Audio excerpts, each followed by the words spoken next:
Alrighty, everybody. Is this you? You have a website and you're sick of the way it looks. As a matter of fact, you friggin' hate it and you want to redesign it. Now, there's some easy ways to redesign it, and then there's some technical ways you go about redesigning it.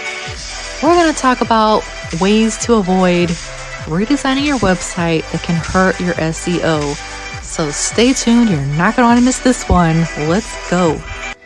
Now, if you have a very new website where you don't have really any backlinks, nothing to worry about, you're not even getting any traffic, then I say just go bananas and redesigning. It's new. You maybe had it for like a couple months. There's really no content on there. Google really doesn't know too much about your website. Go ahead and design your heart out, but, and a big fat but, I cannot lie. If you have a really high traffic website that has backlinks, you're blogging on a regular basis, you're getting website traffic, you got an email list, it's booming. Or it's just an old established website, there's some red flags you want to watch out for. If you are simply changing the theme of your website and that's it, whether it's in Shopify, WordPress, wherever, that usually doesn't affect it as bad, okay? There could be some benefits to just simply changing the theme because it's a faster, well-built theme that's more optimized for speed, which definitely helps you rank in SEO. The faster your website, the better. If you can find a theme that you actually like and it's faster than your current theme, do it. Change it, update it. As a matter of fact, sometimes people accidentally change their theme to this amazing, shiny theme that has bells and whistles, but it's actually slower than their original theme. In that case, I would make sure you save your original theme in case you want to switch it back to the older one. That being said, the next one. You can test your website speed for free by going to Google Page Speed Test. They also have a mobile version. You can go to tools.pingdom.com and also gtmetrics.com. Now, nobody gets an A+ or 100% on all of the elements that they have on these tests, so don't even worry about it. You want to just make sure you don't get an F or a D, all right? Just make sure your web page loads in at least, minimum 2 seconds or less. Alrighty, going on to the next point.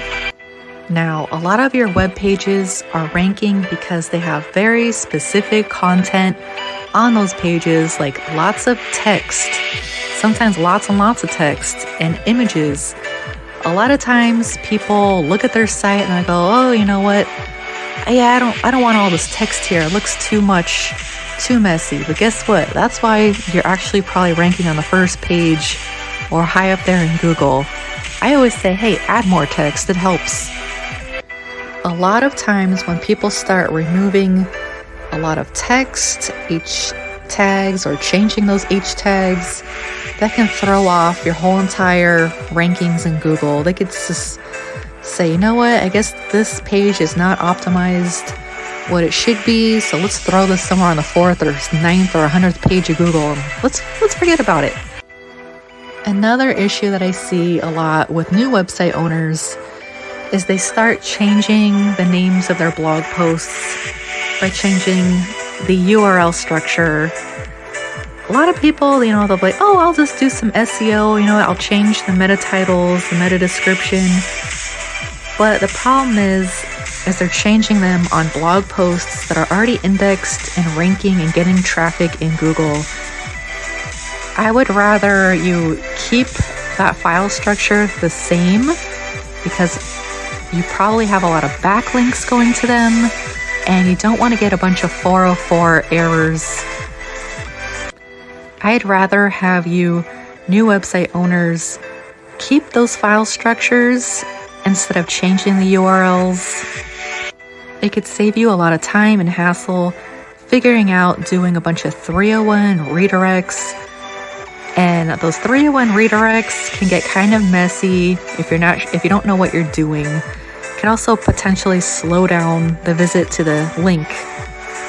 All right, another major issue when people start redesigning their website, a lot of times they'll start adding tons and tons and tons of plugins, okay, or apps if you're in Shopify. These apps and plugins, the more you have, the slower your website speed will be. So less is more. And when you're doing all these redesigns, keep a log of the changes that you're making, just in case Google doesn't like what you did. Make a note on each page. Oh, I got rid of all these FAQs down below. Oh, I got rid of this image. Just make a note in case your rankings drop, so you could jump back in like double dutch and fix that situation. All right, guys, that's it. I'm gonna wrap up this puppy. Okay, have a great day. Bye-bye.